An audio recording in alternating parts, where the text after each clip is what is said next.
In this lesson, we are going to cover a very useful command for new users of SOLIDWORKS.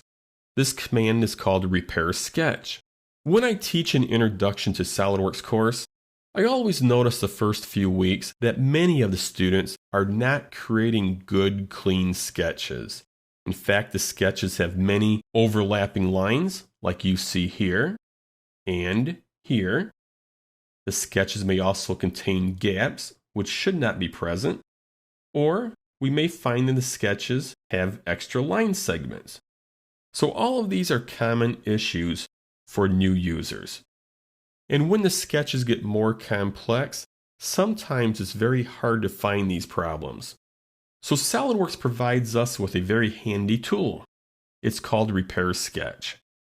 If we go to the Tools drop-down menu and select Sketch Tools, and then Repair Sketch, a very simple dialog box appears. I am going to key in a gap value of 0.2. Now, what does this value represent?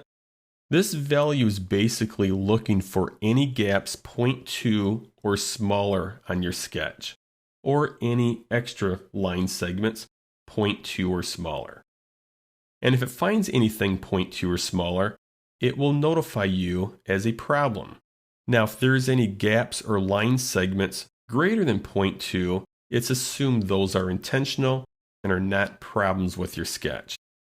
Now, before I start repairing these two problems here, notice the overlapping geometry was automatically repaired and corrected. So now it's only showing two problems. One right here with the gap that we see between these two line segments. And if we go to problem 2 of 2, this extra piece of line. So now that the Repair Sketch tool identified two problems, we can close out of the dialog box. But before we do that, I do want to point out that if you ever want to turn off the magnifying glass, you just need to click this icon here, and it removes the magnifying glass. So I am going to close out of this, go out to the screen, and correct the problem. There is one, and then down here in the bottom right-hand corner, I'll delete that piece of geometry, fit the sketch to the screen, and it's always good practice you go back to the Repair Sketch tool, and you run it one more time, just to make sure there's no new problems.